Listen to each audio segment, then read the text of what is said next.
RDX ആദ്യ വിഷയത്തിലേക്ക്. പഹൽഗാം ഭീകരാക്രമണത്തിന്റെ പശ്ചാത്തലത്തിൽ നയതന്ത്രപരമായ തിരിച്ചടികൾക്കൊപ്പം സൈനിക ഇടപെടലുകളും സജീവമാക്കി ഇന്ത്യ. 26 റഫാൽ മറീൻ പോർവിമാനങ്ങൾ വാങ്ങാനുള്ള തന്ത്രപ്രധാന കരാറിൽ ഇന്ത്യയും ഫ്രാൻസും ഇന്ന് ഒപ്പുവച്ചു. പ്രതിരോധ മന്ത്രി രാജ്നാഥ് സിംഗ് പ്രധാനമന്ത്രി നരേന്ദ്രമോദിയെ കണ്ട് സുരക്ഷാ സൈനിക മുന്നൊരുക്കങ്ങൾ വിശദീകരിച്ചു. ഭീകരർക്കായുള്ള തെരച്ചിലിൽ നിർണായകമായ നീക്കങ്ങൾ നടത്താൻ ഇന്ത്യൻ സൈന്യത്തിനായി എന്നാണ് റിപ്പോർട്ടുകൾ. ഭീകരരുമായി നേരിട്ട് ഏറ്റുമുട്ടൽ നടന്നു. ഏത് സാഹചര്യത്തെയും നേരിടാൻ സജ്ജമാണ് എന്ന് സൈന്യം അറിയിച്ചിട്ടുണ്ട്. ഭീകരതയ്ക്കെതിരെ സന്ധിയില്ലാ പോരാട്ടമെന്ന ലക്ഷ്യവുമായി മുന്നോട്ടു പോകുന്ന ഇന്ത്യക്ക് അന്താരാഷ്ട്ര തലത്തിലും പിന്തുണയേറുകയാണ്. ആദ്യം കാണാം RDX റാപ്പ് 59 സെക്കൻഡിൽ.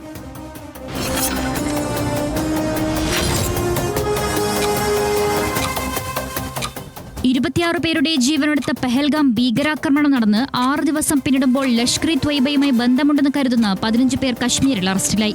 പെഹൽഗാം തീവ്രവാദി ആക്രമണത്തിൽ നേരിട്ട് ബന്ധമുള്ളവരെയാണ് 4 ഇടത്തു നിന്നും സുരക്ഷാ സേന പിടികൂടിയത്. പ്രധാനമന്ത്രിയും പ്രതിരോധ മന്ത്രി രാജ്നാഥ് സിംഗും തമ്മിൽ കൂടിക്കാഴ്ച നടത്തി. അതിർത്തിയിലെ സാഹചര്യം ചർച്ച ചെയ്തു. അതിർത്തിയിൽ സംഘർഷാവസ്ഥ നിലനിൽക്കുന്നതിനാൽ ശ്രീനഗറിൽ ആർമി കോർ കമാൻഡറുടെ പ്രത്യേക യോഗവും നടന്നു. കശ്മീരിലെ ദോഡയിൽ തീവ്രവാദ ബന്ധമുണ്ടെന്ന് കരുതുന്നവരുടെ വീടുകളിൽ പോലീസ് റെയ്ഡ് നടത്തി. 4 ഇടത്ത് ഭീകരരെ കണ്ടെന്നും ഒരിടത്ത് സുരക്ഷാ സേനയുമായി വെടിവെപ്പുണ്ടായതായും അന്വേഷണ സംഘം വ്യക്തമാക്കി. കുപ്വാര പൂഞ്ച് നിയന്ത്രണ രേഖയ്ക്ക് സമീപം പാക് സൈന്യം ഇന്ത്യൻ സൈനികർക്ക് നേരെ വെടിയുതിർത്തതായും റിപ്പോർട്ടുണ്ട്. ഇന്ത്യൻ താൽപര്യത്തിന് വിരുദ്ധമായ രീതിയിൽ വിവരങ്ങൾ നൽകിയതിന് 16 പാകിസ്ഥാൻ യൂട്യൂബ് ചാനലുകൾക്ക് കേന്ദ്രം വിലക്കേർപ്പെടുത്തി. പ്രമുഖ ക്രിക്കറ്റ് താരം ഷൊയ്ബ് അക്തറിന്റെയും ചില മുതിർന്ന മാധ്യമപ്രവർത്തകരുടെയും യൂട്യൂബ് ചാനലുകൾ നിരോധിച്ചവയിലുണ്ട്. ഇന്ത്യൻ വികാരം പരിഗണിക്കണമെന്ന് BBC-യോടും ഇന്ത്യ ആവശ്യപ്പെട്ടിട്ടുണ്ട്. RDX rap news Malayalam.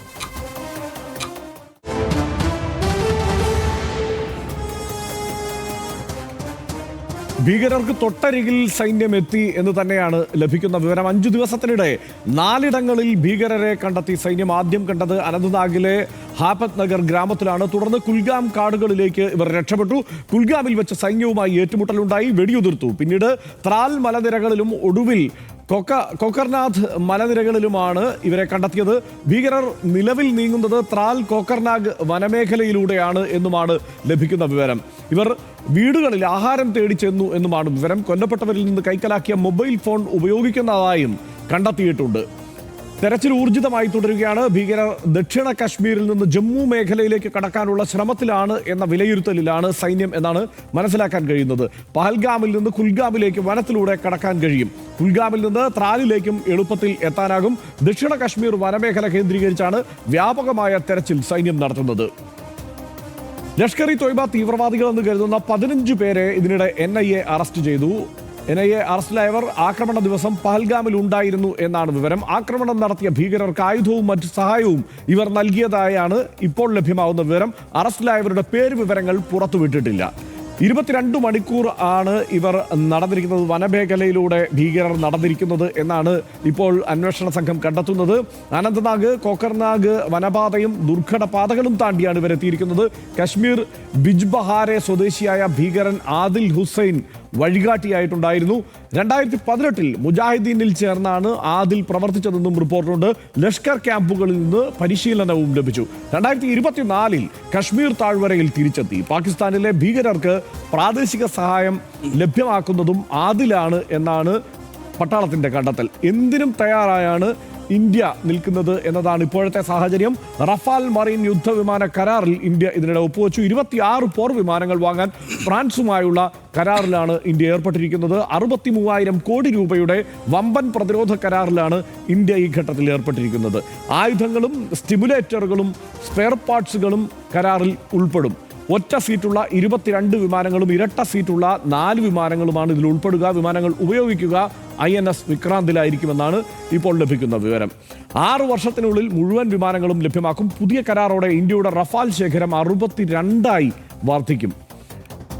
America ഈ സാഹചര്യത്തിൽ ഈ ഭീകരാക്രമണ വിഷയത്തിൽ ഇന്ത്യക്കൊപ്പമാണ് എന്ന് ആവർത്തിച്ച് പ്രഖ്യാപിച്ചിരിക്കുന്നു. ഇന്ത്യയെ പിന്തുണയ്ക്കുന്നു എന്ന് വ്യക്തമാക്കി അമേരിക്ക ഭീകരാക്രമണത്തെ ശക്തമായി അപലപിക്കുന്നു എന്നും അമേരിക്ക പറഞ്ഞിരിക്കുന്നു.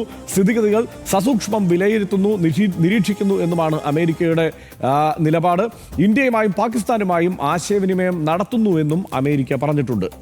ചൈന പാകിസ്ഥാനൊപ്പമാണ് ഈ വിഷയത്തിൽ നിലപാട് സ്വീകരിച്ചിരിക്കുന്നത്. പാക് അനുകൂല നിലപാട് പ്രഖ്യാപിച്ചിരിക്കുന്നു ചൈന. പാക് അഖണ്ഡതയും സുരക്ഷയും പ്രധാനമാണ് എന്ന് ചൈന പ്രഖ്യാപിച്ചിരിക്കുന്നു. നിലവിലെ സാഹചര്യം സൂക്ഷ്മമായി നിരീക്ഷിക്കുന്നുവെന്ന് ചൈനയും പറയുന്നു. ചൈനീസ് വിദേശകാര്യമന്ത്രി വാങ് യി ആണ് പറഞ്ഞത്. നിഷ്പക്ഷവും സ്വതന്ത്രവുമായ അന്വേഷണം നടക്കണം എന്നും ചൈന കൂട്ടിച്ചേർക്കുന്നു. സനീഷ്, ഇപ്പോൾ കൃത്യമായ ഒരു അന്വേഷണത്തിലേക്ക് കടക്കുന്നു. പലയിടത്തും ഈ ഭീകരവാദികളെ കണ്ടു എന്നൊക്കെയുള്ള വിവരങ്ങളാണ് നമുക്ക് ലഭ്യമാകുന്നത്. ഏറ്റവും പൂർണ്ണമായ വസ്തുതകൾ എന്തൊക്കെയാണ് എന്നുള്ളത് കൂടുതൽ വ്യക്തതയോടെ ഇനിയും ലഭ്യമാകേണ്ടതുണ്ട്. എങ്കിൽ പോലും അന്താരാഷ്ട്ര തലത്തിൽ ഇപ്പോൾ അമേരിക്ക ഇന്ത്യക്ക് പിന്തുണ പ്രഖ്യാപിക്കുന്നു. ആ പിന്തുണയൊക്കെ അമേരിക്ക ഈ പ്രഖ്യാപിക്കുന്ന പിന്തുണ ഏത് തലം വരെയാണ് എന്നുള്ളതൊക്കെ വിലയിരുത്തേണ്ടതുണ്ട്. ചൈന പാകിസ്ഥാൻ അനുകൂലമായ ഒരു നിലപാട് പരസ്യമായി പ്രഖ്യാപിക്കുന്ന സാഹചര്യമുണ്ട്. ഇതെല്ലാം കൂടിച്ചേർന്ന് വരുമ്പോൾ കൂടുതൽ സംഘർഷത്തിലേക്ക് പോകാനാണോ സാധ്യത?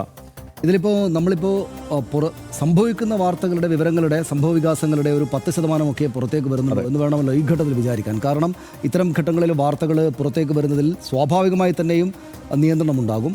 ഇപ്പോൾ എല്ലാ വാർത്തകളും ഉത്തരവാദിത്തരഹിതമായിട്ട് കൊടുക്കരുത് എന്ന മട്ടിലുള്ള നിർദ്ദേശം നിശ്ചയമായിട്ടും പലയിടങ്ങളിലായിട്ടുണ്ട്. അതുകൊണ്ട് തന്നെ ഏറ്റവും ടോപ്പ് ലെയറിൽ നിന്ന് ഇത്തരം ഘട്ടങ്ങളിൽ ഭരണ കേന്ദ്രത്തിൻ്റെ ഏറ്റവും ടോപ്പ് ലെയറിൽ നിന്ന് വാർത്തകൾ പൂർണ്ണമായിട്ട് പുറത്തേക്ക് വരിക എന്നത് അസംഭവ്യമായിരിക്കും. എന്തായാലും പക്ഷേ ലഭിച്ച വിവരങ്ങൾ വെച്ച് നമ്മളെ ഒരു ആശങ്കയുണ്ടാക്കുന്ന അല്ലെങ്കിൽ സന്തോഷകരമല്ലാത്ത വിവരം ഈ ഭീകരരെ ഇതുവരെ പിടിക്കാൻ പറ്റിയിട്ടില്ല എന്നതാണ്. അതിൻ്റെ അടുത്ത് ഭീകരരെ പിടിക്കുന്നതിനടുത്ത് വരെ എത്തിയിട്ടുണ്ട് എന്നൊക്കെ പറയുമ്പോഴും ഭീകരരെ പിടിക്കാനായിട്ടില്ല എന്നത് ഒരു പ്രധാനപ്പെട്ടൊരു സംഗതിയായിട്ട് അവിടെയുണ്ട്.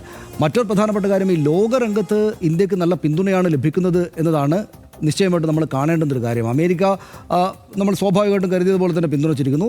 അപ്പുറത്ത് ചൈന സ്വാഭാവികമായിട്ട് കരുതിയതുപോലെ തന്നെ അതിൻ്റെ ഓപ്പോസിറ്റ് പിടിച്ചിട്ടുണ്ടെങ്കിലും പാകിസ്ഥാൻ അനുകൂലമായ നിലപാടെന്ന് നമുക്ക് വ്യാഖ്യാനിക്കാവുന്ന തരത്തിലൊരു നിലപാട് അവർ പറഞ്ഞിട്ടുണ്ടെങ്കിലും ഈ പ്രശ്നത്തിൽ ആകപ്പാടെ ചൈനയ്ക്കൊപ്പം നിൽക്കുകയും ഇന്ത്യയെ തള്ളിപ്പറയുകയുമാണ് ചൈന ചെയ്യുക എന്നതിലേക്ക് ഈ ഘട്ടത്തിൽ പോയി എന്ന് നമുക്ക് പറയാനാവില്ല എന്നാണ് എനിക്ക് തോന്നുന്നത്. അപ്പോൾ സ്വാഭാവികമായിട്ടും കുറെ കൂടെ കർക്കശമായുള്ള നടപടികളിലേക്ക് ഇന്ത്യ കടക്കും എന്ന് വേണം മനസ്സിലാക്കാൻ. ഈ യൂട്യൂബ് ചാനലുകളൊക്കെ നിരോധിക്കുക പോലുള്ള കാര്യങ്ങളിലേക്ക് അങ്ങനെ സൈക്കോളജിക്കലായിട്ടുള്ളതും അത്തരം ബന്ധവിച്ഛേദനം എന്ന പ്രാഥമികമായ കാര്യങ്ങളെല്ലാം ഓരോരോ ദിവസവും കൂട്ടിക്കൂട്ടി കൊണ്ടുവന്നിരിക്കുകയാണ് എന്നാണ് ഇതിലെ പ്രധാനപ്പെട്ട കാര്യം. ഇതിനകത്ത് ഒരു പ്രധാനപ്പെട്ട ഡിസ്റ്റർബിംഗ് ആയിട്ടുള്ള ഇഷ്യൂ ഇതെല്ലാം പരിശോധിക്കുമ്പോൾ ഇന്ന് തന്നെ വന്ന ഒരു പ്രധാനപ്പെട്ട വാർത്ത, അല്ലെങ്കിൽ അത്രക്ക് പ്രാധാന്യത്തോടെ അല്ലാതെ വന്നതെങ്കിൽ പോലും ഇപ്പോൾ മധ്യപ്രദേശിൽ നിന്ന്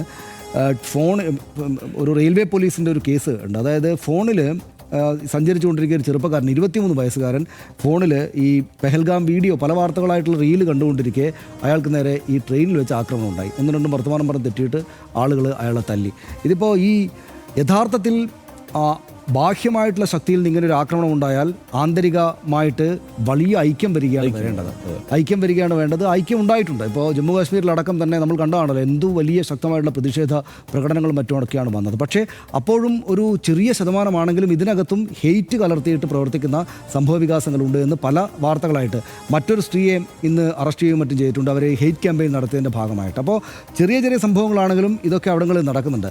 ബാഹ്യമായിട്ടുള്ളൊരു ആക്രമണം ഉണ്ടായാൽ ആന്തരികമായിട്ട് ഒന്നിച്ചു നിൽക്കുക എന്ന ഇന്ത്യ എല്ലാ കാലത്തും കാണിക്കേണ്ടുന്ന ഒരു കാര്യത്തിലേക്ക് കാര്യങ്ങൾ വരുന്നില്ലെങ്കിൽ നിശ്ചയമായിട്ടും ഭരണകൂടത്തിൻ്റെ ഇടപെടൽ ആ നിലക്ക് കൂടെ ഉണ്ടാകണം എന്നാണ് നമ്മൾ പ്രതീക്ഷിക്കുകയും ആഗ്രഹിക്കുകയും ചെയ്യുന്നത്.